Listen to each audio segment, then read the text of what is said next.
आशा है कि आप अपने घर पर होंगे और सुरक्षित होंगे। आइए आज हम लोग मैट्रिक्स के एडिशन के बारे में पढ़ते हैं कि मैट्रिक्स का एडिशन क्या होता है। देखिए ब्लैक बोर्ड पर डिफिनीशन लिखा हुआ है कि ऑपरेशन ऑन ए मैट्रिक्स, और एडिशन की डिफिनीशन यहाँ पहले से ही लिखी हुई है और लिखा क्या गया है कि if A and B be two comparable matrices each of order m by n, then sum a plus b is a matrix of order m by n obtained by adding the corresponding elements a and b। यानी किसी भी दो matrix का अगर हमें सम निकालना है तो दोनों मैट्रिक्स का ऑर्डर बिल्कुल सेम होना चाहिए, और जब दोनों को हम ऐड करते हैं तो ऐड करते समय बस यही एक विशेष ध्यान रखना है कि उसके क्रॉसपॉन्डिंग एलिमेंट में क्रॉसपॉन्डिंग एलिमेंट को ऐड करके और लिख देना है, और जो रिजल्ट आएगा वही आपका a प्लस बी जो है मैट्रिक्स हो जाएगा। जैसे यहाँ a और b है, जैसे बाय मैथमेटिकल कि a is equal to aij, यह जो है m by n मैट्रिक्स है। एक दूसरा मैट्रिक्स b है, सपोज कीजिए कि वह bij और वह भी सेम ऑर्डर का है m by n। तो जब आप a प्लस बी निकालेंगे तो इस तरह से लिखेंगे कि aij m by n plus bij यह हो जाएगा m by n।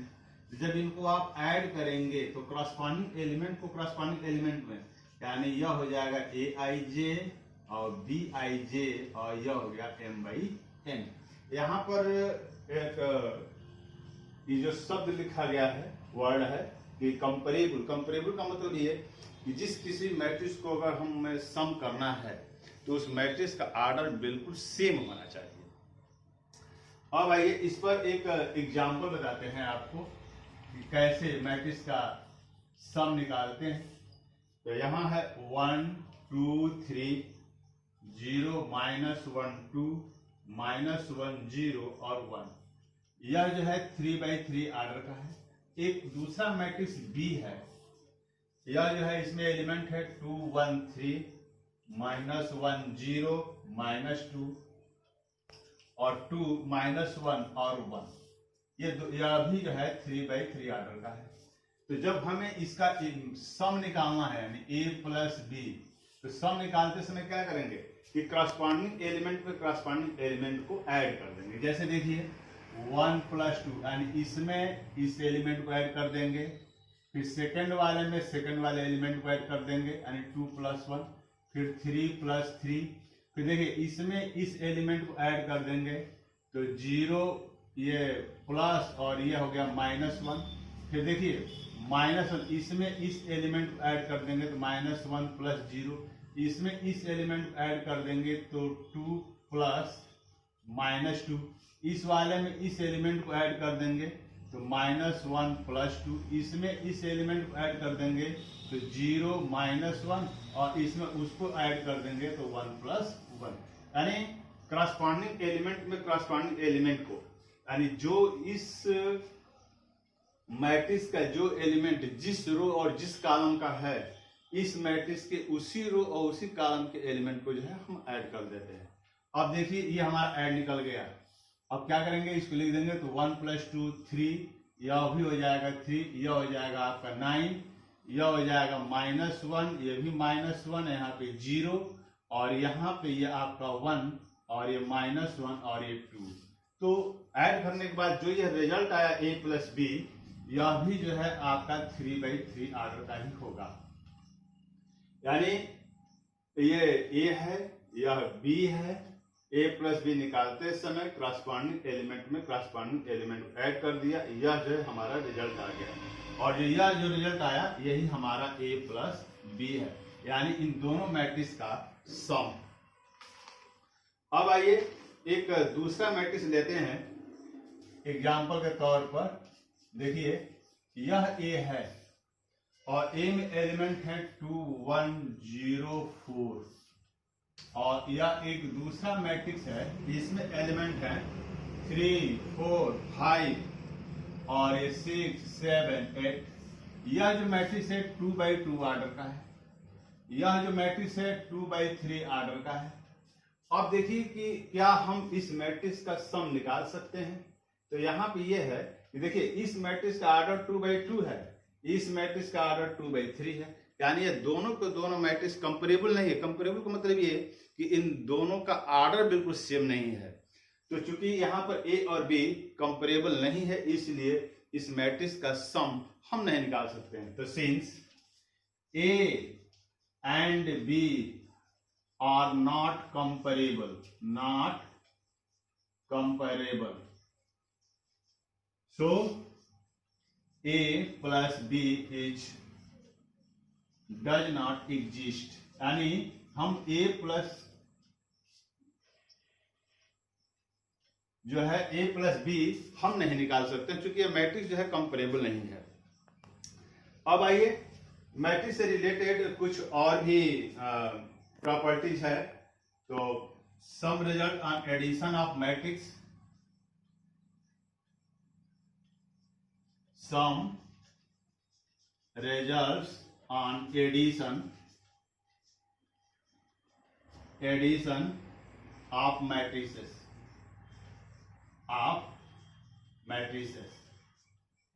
तो देखिए सम रिजल्ट में अब a प्लस बी जो इसका एडिशन है, उस एडिशन से रिलेटेड और भी मैट्रिक्स के क्या क्या रिजल्ट्स हैं आइए देखते हैं ब्लैक बोर्ड पर। तो नंबर 1, पहली बात ये कि ये मैट्रिक्स जो है कम्यूटेटिव लॉ, कम्यूटेटिव लॉ का मतलब ये कि a plus B equal to B plus A हम लिख सकते हैं, यानी एडिशन ऑफ मैट्रिक्स जो है वह कम्यूटेटिव होता है।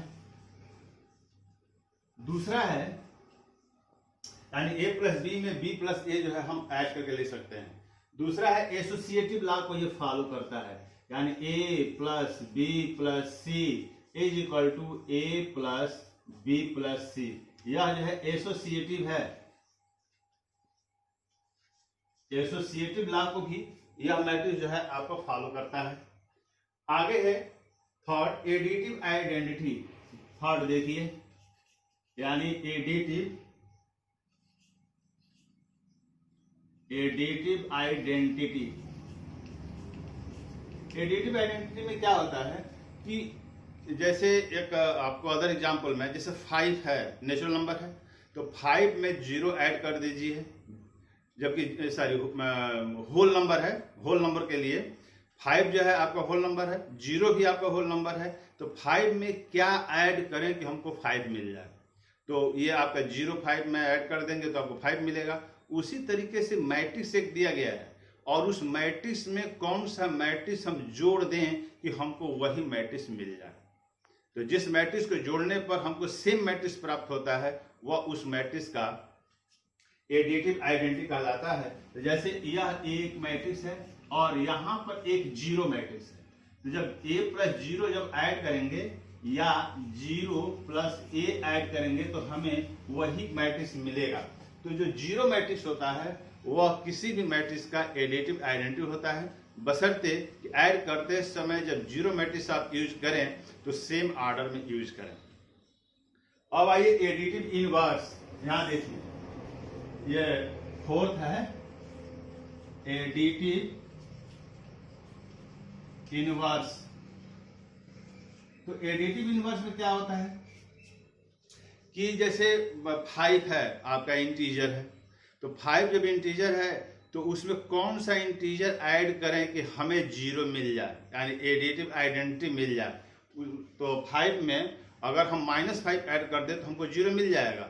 उसी तरह से अगर कोई मैट्रिक्स ए दिया हुआ है यहाँ पर और इस मैट्रिक्स में उस मैट्रिक्स का -a अगर ऐड कर दें तो यहाँ पे हमको जो है 0 मिल जाएगा। तो किसी भी मैट्रिक्स के लिए जो एडिटिव इनवर्स होता है नेगेटिव साइन लगा के वही का वही मैट्रिक्स आपका होता है। अब आइए कैंसिलेशन लॉ। कैंसिलेशन लॉ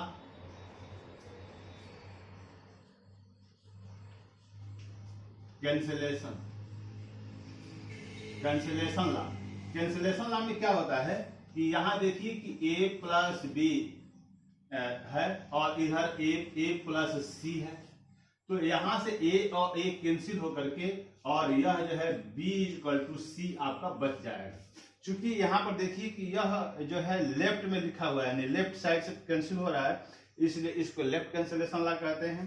और यदि ऐसे लिख दिया जाए कि b प्लस ए और ये c प्लस ए, तो this implies that b equal to c। तो चूंकि इधर यह a राइट में है, यानी राइट से कैंसिल हो रहा है, दोनों की तरफ राइट साइड का, तो इसलिए इसको जो है राइट कैंसिलेशन लॉ कहते हैं।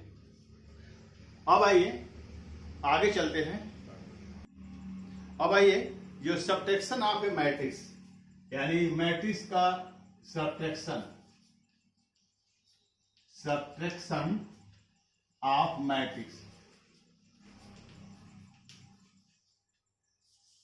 अब देखिए यहां पे यह ए कोई मैट्रिक्स है और कोई यहाँ बी कोई दूसरा मैट्रिक्स है, और इस मैट्रिक्स को इस मैट्रिक्स में आप सबट्रैक्ट करना चाहते हैं, तो यहाँ पर प्लस लिखिए, इस मैट्रिक्स में माइनस से मल्टीप्लाई कीजिए, और तब आपका यह जो है मैट्रिक्स का सबट्रैक्शन मिल जाएगा। यानी ऐसे ए और ये माइनस बी अगर लिखा हुआ है तो इसको हम ऐसे करके, यानी बी वाले मैट्रिक्स में नेगेटिव से मल्टीप्लाई करके और पहले वाले मैट्रिक्स में जो है उसको ऐड कर देते हैं।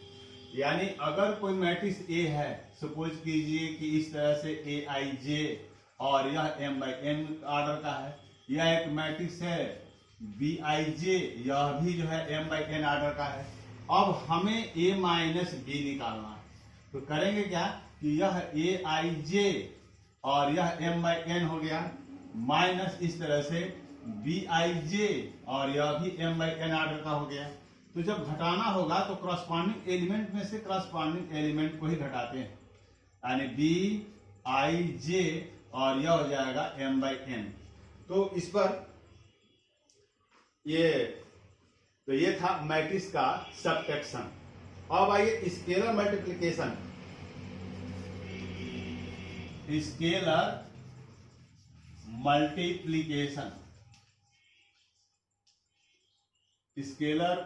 मल्टीप्लिकेशन या ऐसे देखिए, यह एक कोई मैट्रिक्स है और यह ए आई जे है m बाई n ऑर्डर का, और इसमें किसी स्केलर से आप मल्टीप्लाई कर दीजिए। स्केलर का मतलब ये होता है कि कोई डिजिट, कोई नंबर, किसी भी प्रकार का कोई नंबर आप ले लीजिए और उससे मैट्रिक्स में मल्टीप्लाई कर दीजिए। तो मैट्रिक्स में जब मल्टीप्लाई करेंगे तो इसको जो के एक स्केलर है हमारा, और यहाँ पर के इस तरह से ए आई जे m बाई n लिख सकते हैं, या इसको इस तरह से के ए आई जे m बाई n लिख सकते हैं। यानी किसी स्केलर से किसी मैट्रिक्स में मल्टीप्लाई करने का मतलब ये होता है उस स्केलर से उस मैट्रिक्स के सारे एलिमेंट में मल्टीप्लाई कर देते हैं। जैसे एक एग्जांपल ले लीजिए, a इक्वल टू 1 2, इस तरह से 1 2 3 4 या 2 बाई 2 ऑर्डर का हमने लिया है, और सपोज कीजिए कि हमें 2a निकालना है। तो 2a निकालना है तो क्या करेंगे, इस 2 से सारे एलिमेंट में मल्टीप्लाई कर देंगे, यानी 2 इंटू 1 2 इंटू 2 2 इंटू 3 2 इंटू 4 इस तरह से। और यह जो है हमें फाइंड हो जाएगा 2 6 4 और यह हो जाएगा आपका 8, और जो रिजल्ट आएगा वो भी 2 बाई 2 ऑर्डर का ही होगा। एक और इसी में a में दिया हुआ है, सपोज कीजिए कि हमें -3a निकालना है, तो क्या करेंगे, -3 से इस सभी में मल्टीप्लाई कर देंगे, यानी -3 इंटू 1 -3 इंटू 2 -3 इंटू 3 -3 इंटू 4 इस तरह से। यह हो जाएगा -3 -6 -9 और -12। तो इस तरह से किसी भी मैट्रिक्स में अगर हम किसी स्केलर से यानी किसी डिजिट से मल्टीप्लाई करते हैं तो गुणा करते समय यह ध्यान रखते हैं कि उसके सारे एलिमेंटों में जो है हम मल्टीप्लाई कर देंगे। अब आइए प्रॉपर्टी ऑफ स्केलर मल्टीप्लिकेशन। ये प्रॉपर्टीज ऑफ स्केलर मल्टीप्लिकेशन, यानी स्केलर मल्टीप्लिकेशन की एक प्रॉपर्टीज भी है। और उसमें पहले क्या है देखिए कि अगर k है और यह a प्लस b दिया हुआ है, कोई स्केलर है और यह सम ऑफ टू मैट्रिक्स है, तो इसको जो है हम ka प्लस kb लिख सकते हैं। सेकंड है कि अगर K और L इस तरह से दो स्केलर है और इनटू कोई मैट्रिक्स है इस तरह से, तो इसको हम KA और प्लस LA लिख सकते हैं। और ये थर्ड कि KL है और इस तरह से A है, कोई मैट्रिक्स है, तो इसको KLA लिख सकते हैं या LKA लिख सकते हैं, या इसको ये या ऐसे ही रहने दीजिए। और चौथा है कि माइनस के और इनटू अगर A है तो इसको जो है माइनस KA या K माइनस A लिख सकते हैं। और ये 5 है कि अगर 1 इंटू 1 से अगर किसी मैट्रिक्स मल्टीप्लाई करते हैं तो यह मैट्रिक्स A ही हो जाएगा। और लास्ट वाला ये 6 है यानी minus 1 into A equal to यह हो जाएगा आपका माइनस A। तो इस तरह से यह प्रॉपर्टी ऑफ स्केलर मल्टीप्लिकेशन था, यानी किसी मैट्रिक्स में किसी स्केलर से किस तरह से मल्टीप्लाई करते हैं, ये सारी चीजें थी। तो हमें आशा है कि ये सब कुछ आपको समझ में आ गया होगा। और जो मेरा नेक्स्ट वीडियो होगा वह ये मल्टीप्लिकेशन ऑफ मैट्रिक्स जो काफी इंपॉर्टेंट है, और उसे आप देखना मत भूलिएगा। Thank you.